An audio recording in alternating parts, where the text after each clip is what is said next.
Ford Lightning is a very powerful electric pickup. You currently can't get it in production form in an off-road version or even a high-performance street version, but maybe that'll change pretty soon because we're getting our first look at the SwitchGear, which was built by Ford Performance and RTR Vehicles. With me now, my boy, Vaughn Gittin Jr., head of RTR Vehicles. You do the off-road truck driving. Yes, sir. This is the first time you've done something with an electric vehicle. Big, heavy, but you've taken a production Lightning with the stock powertrain and you've turned it into basically an electric Raptor. Yeah, no, this is our second vehicle, our first off-road electric vehicle, just to clarify. But we have turned this, I'm not going to call it a Raptor, but it is very Raptor-esque with respect to its capabilities off-road. The SwitchGear's concept was to show electrification in an off-road setting, and we also have the ability to adjust the suspension, change some of the body panels, and turn this into an on-road fun machine as well. And actually drop it by a couple inches. Exactly, drop it by a few inches, change some of the aero on it, take the off-road bumper off, put an air dam on, and we'll be showing that part of it soon. But yeah, it's been amazing. For me, I was very questioning electric, like I think most of us are. You guys know what I drive. I drive 1,500 horsepower Mustang and fire-breathing Broncos, and the Mach-E 1400 just changed my life, and the opportunity to collaborate with Ford Performance on this, and now getting it out in the dirt and feeling it, it's so neat with respect to the control and the power of the motors, the way this thing rotates just on command. It is heavier. Yes, it does have a good mass. And that's the big difference, because there's off-road electric trucks on sale right now, but not ones like this that are flying along and actually getting there. We were hitting some jumps.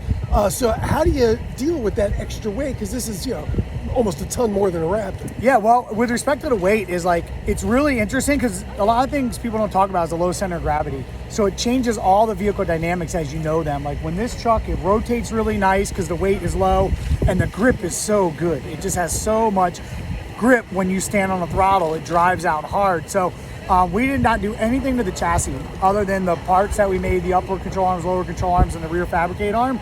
The chassis is not reinforced other than we just put some connectors between the shock towers.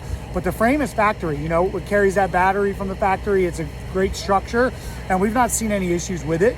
It's just mass, right? So you just compensate for that, but you have good brakes, you have regen. So, everything that is built into the electric vehicle manages that mass. So it's not really a huge thing. It's just more about when you're tossing it around, it's new. You know what I mean? Like the low center of gravity in a truck is something that I've never experienced. So I'm still progressing and learning of what it can handle and what it can't. But it's just so well balanced.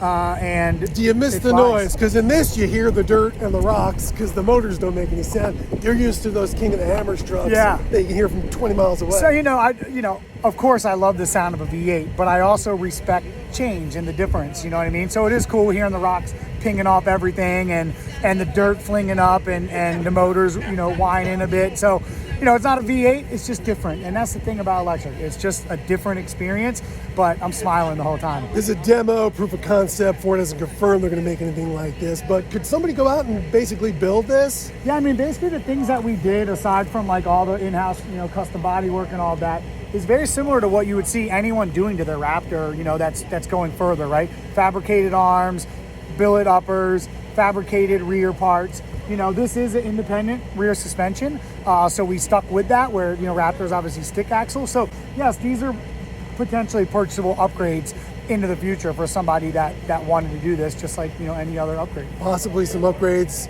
we'll be able to purchase from RTR, because you do that sort of thing. Yeah, we've not really spoke about that. The vision of this has been, demonstrator, right?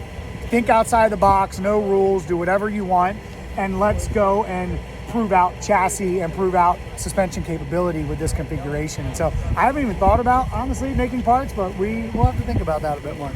Vaughn Jr., good to see Surprisingly, you, man. I haven't thought about that. I know, it's ridiculous. That's your job. It's We're your so business. busy, I know. Anyway, read more about the SwitchGear and keep up with what this guy's up to. Head over to AmericanCarsAndRacing.com.